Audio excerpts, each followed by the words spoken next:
Hello, everyone, and welcome back to another episode of Optics in Action. Today, I'm super excited to have Grant Cook, the president of EnPro, and Michael Perry, the national sales manager for AmeriChem Systems, today with us. And they help industrial and manufacturing here in North America. And I think we're going to have an amazing discussion today about people and process and innovation and all the changes going on in manufacturing today. So welcome, Grant and Michael. Excited to have both of you. Yeah, thanks, Ryan. Thanks for having us on. Thanks, Ryan. Yeah. Super excited to be here. Thank you.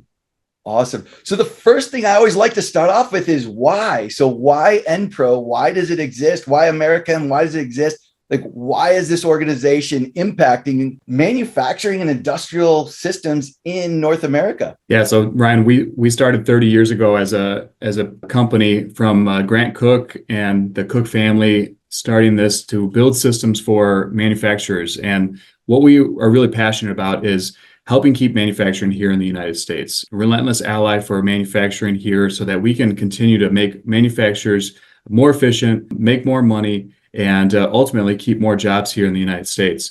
And what we do is we design and build quality systems that help manufacturers do what they do best: manufacture items, manufacture liquids, manufacture gases, and every step of the cycle for their manufacturing process. Exactly right, Michael. So yeah, we're fortunate. We're a third generation family owned company.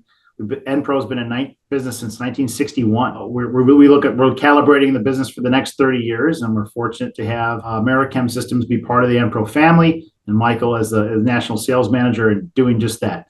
The relentless ally for American manufacturing, keeping manufacturing here in the United States as best we can every day. I love it. Are you seeing, like, I know there were a lot of supply chain disruptions just a few years ago with global supply chains and things like that. Are you seeing some reshoring? Are you seeing some North American sort of industrial manufacturing businesses that are growing or are rethinking their global supply chains as a result of some of that? I'll take that one if I could, Ryan. So we definitely sell components and systems that are manufactured in Germany, manufactured in other parts of the world.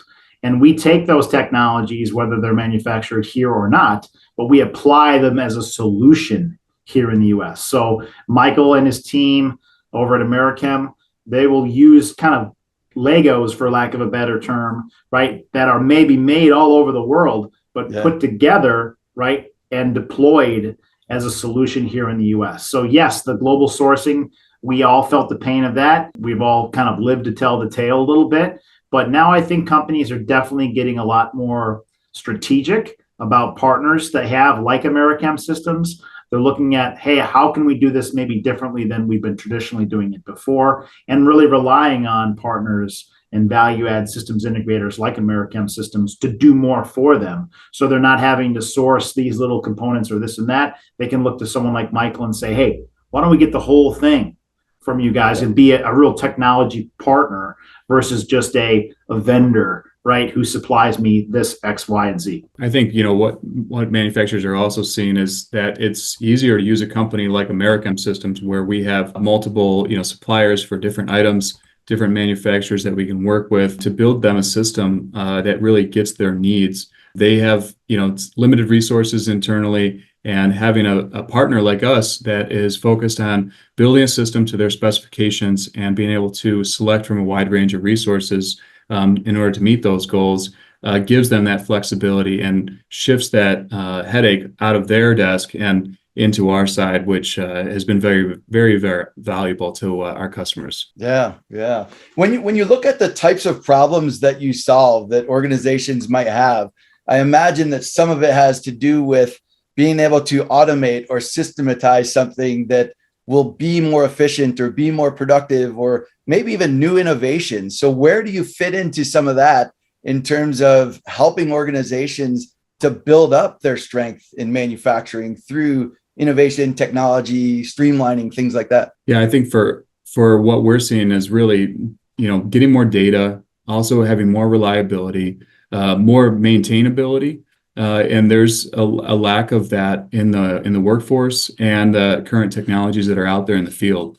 And so anything that we can do to improve those three areas for our manufacturers is welcomed and standardized on throughout their enterprise. So what are you seeing in terms of data and in terms of companies wanting to utilize data better to make decisions? Are there a lot more integrations and machine learning maybe even involved in some of that? Yeah, what I'm seeing out there is just a lot more ways to connect, a lot more devices that are able to be Bluetooth or Wi-Fi, and also then we bring them into our systems to create trends and reports that are easy to access. And whether that's automatically getting emailed or text message out to alert an operator or a plant manager about an event that they need to know about, that gives them more flexibility for operators that aren't necessarily stationed at each machine. And that also gives them powerful data that they can use to determine where to provide upgrades or where to maybe invest more money in their plant in the future. Yeah. Where do you see some of that going in 3 to 5 years? I'll tell you from a macro trend, that's always a great question, Ryan. I think there's a quote from Jeff Bezos where he's like, if you really want to predict the future for business, turn around, stop looking forward, right? What are the pillars that are going to be there that have been there? So when are customers going to want something slower? When are they going to want something more expensive? When are they going to want business to be made harder, right? It's all those things. So I think the macro trends, you can talk about AI, of course, obviously everyone's buzzing on that topic.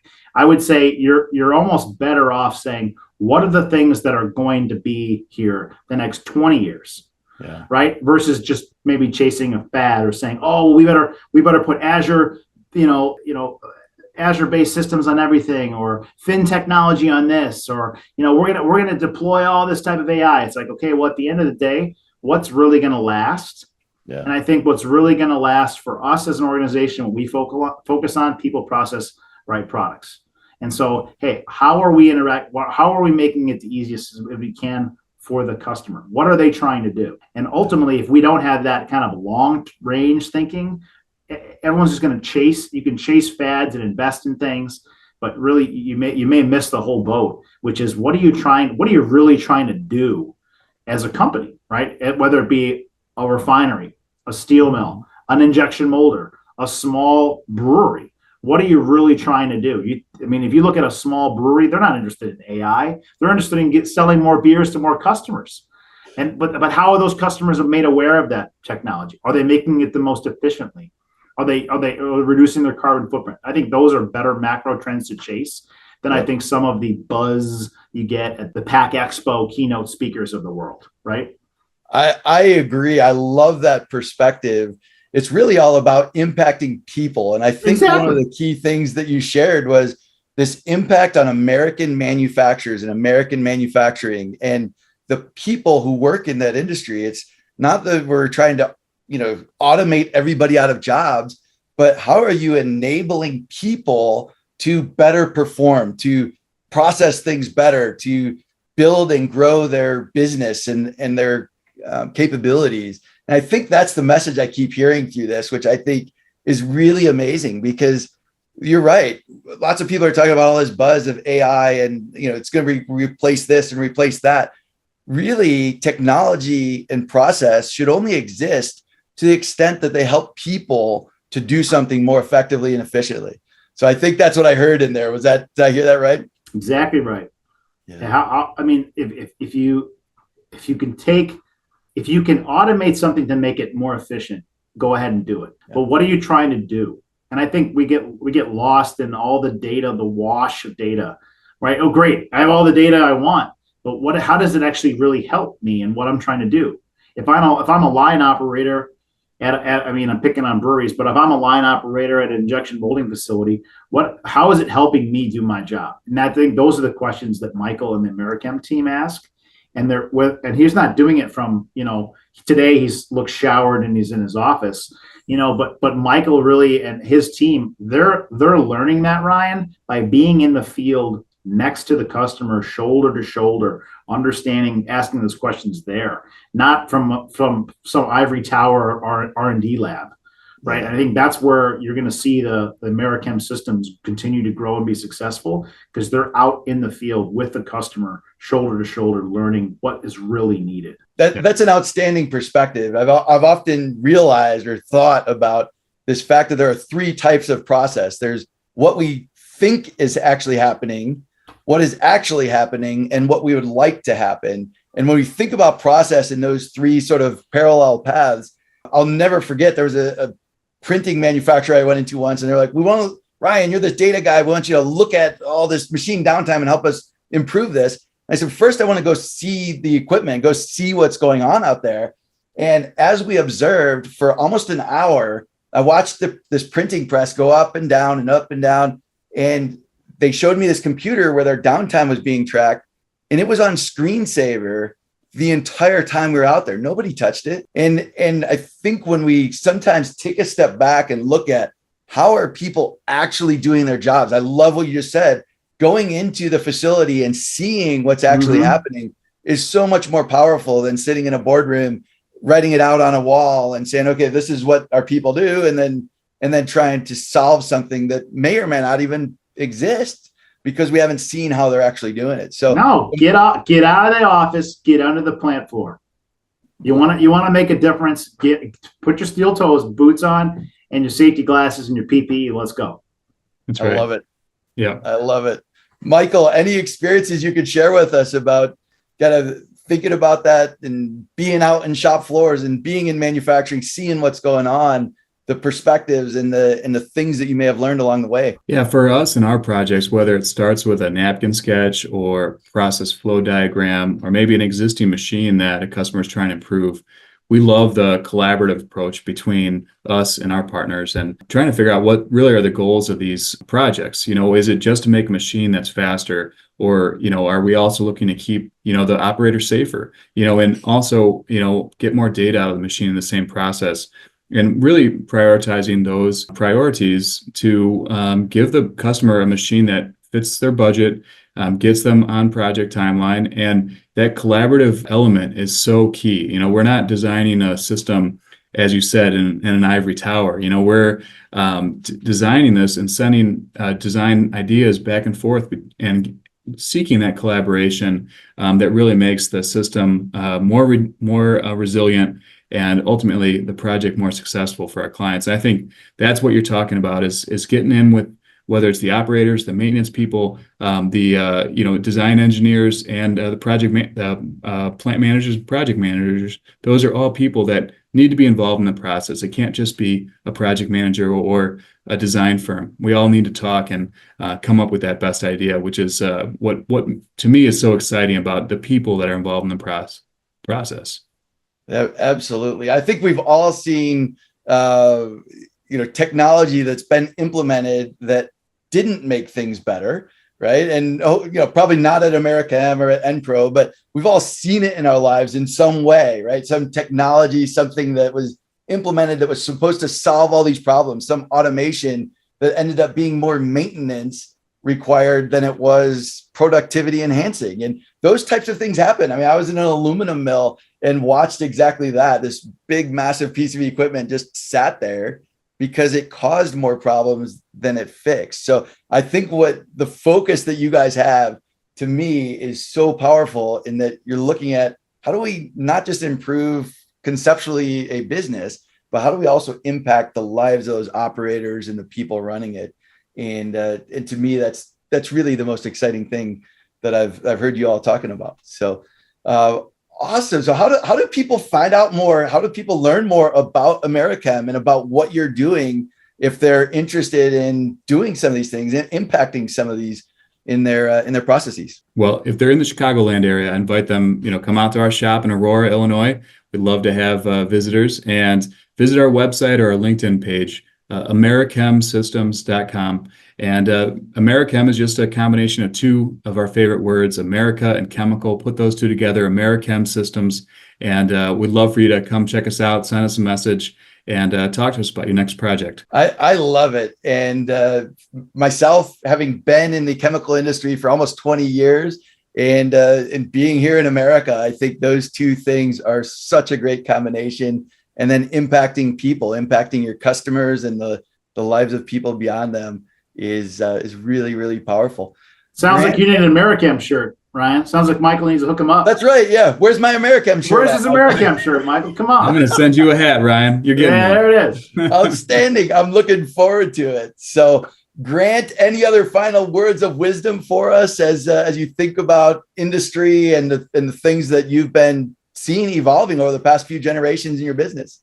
No, I would just say thank you for continuing to do this. I think growing our market, our segment, and growing people's awareness like you're doing with your podcast, Ryan, is a great way to do it. I think that you're seeing a kind of a shift of people move away from industrial manufacturing because it's not as sexy, right? Maybe as high tech or the Silicon Valley movement or the app development space, but it's such a needed skill set. Getting people in the trades, talking about what makes what built our country and what's making our country run, right? And this is so important. So the more conversations we can have, like you're doing. So thank you for the good work you're doing about highlighting, hey, these are great people. These are great companies. These are the products and things that everybody interfaces with every day. The reason you have lights on, the reason you have internet, the reason you can connect with your plastic device, right? It's all made from these manufacturing facilities.